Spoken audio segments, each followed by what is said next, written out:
Hey YouTube, it's Dina, and I hadn't done a driving video in a while, and whoa, there you went. You're on my sun visor, so you're gonna get what you get. Hopefully it won't be too bumpy. I don't think it'll be as bumpy as the bike ride was, but you know, still bumpy. And you got to look at me with my shades on because it's overcast today, but it's just too doggone bright.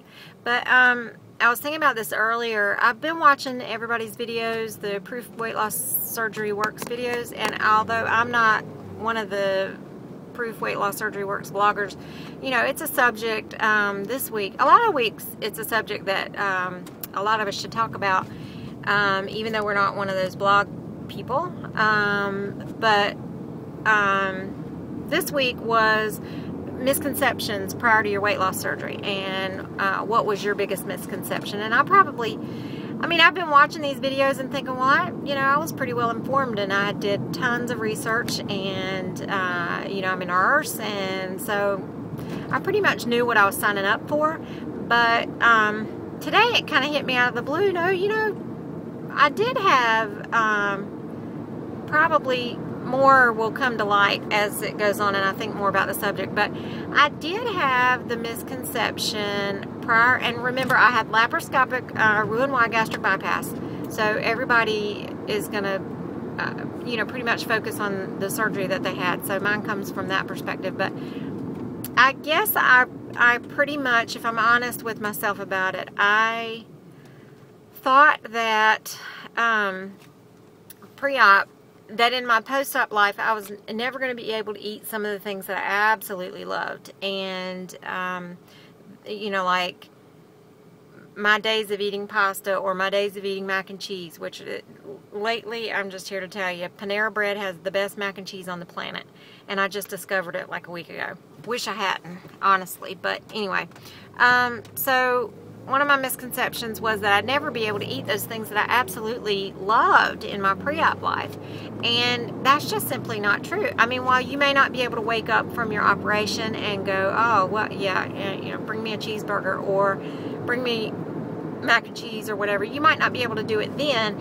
And granted, it was a long time before some of my favorite items I was even willing to try again. But, you know, the truth is that your goal should be to just eat normally, not, you know, not to even really have to sit down and consciously feel like I'm on a diet or, you know, whatever. And I've gotten to that point now. I'm 5 years post-op, and I kind of take it for granted, I guess, that my mindset is different now. I'm not obsessed with what I'm eating.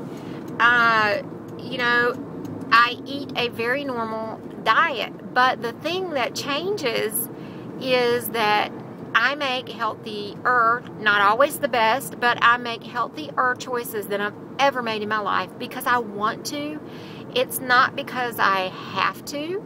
It's not because my anatomy is any different, although it's very different.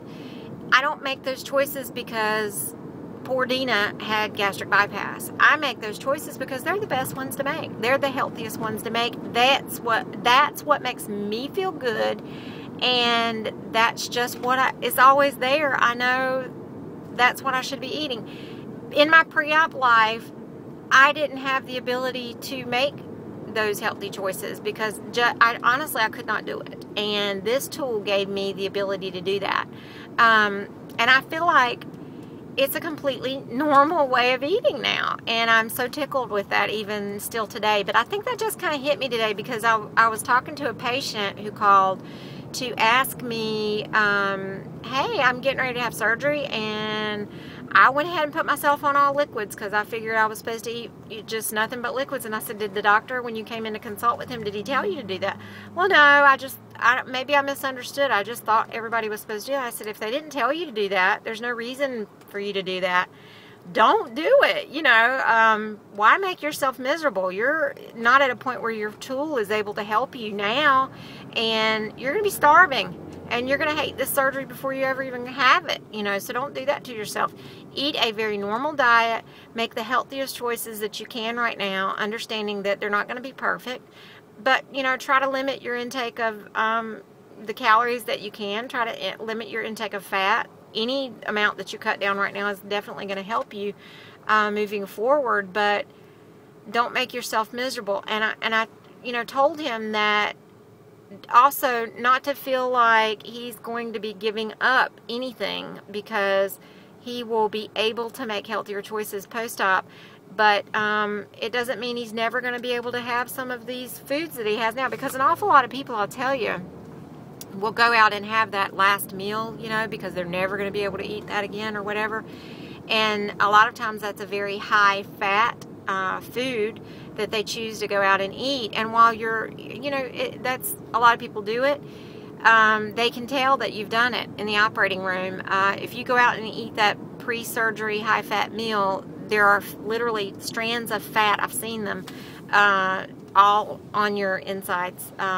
The next day, you know, they take you to the operating room and they're like, sure, this patient had that high-fat meal. I had my surgeon actually pointed those out to me on patients. So, you know, you're, anyway, the whole purpose of this was for me to say that, yeah, I mean, I had misconceptions too, because I guess I thought that I was always going to have to be focused on, first off, not eating some of my favorite things. I'd never be able to have them again. That's not true. And then that, you know, I would have that dieting mentality forever, and it's just not, it's not the way it is. I have a very normal, healthy diet. Doesn't mean everything I choose, every meal, every snack is the best thing that it could be, but more often than not, that is what I do. I do choose healthy and make healthy choices just because it's become normal to do that. So, yeah, I guess that's it.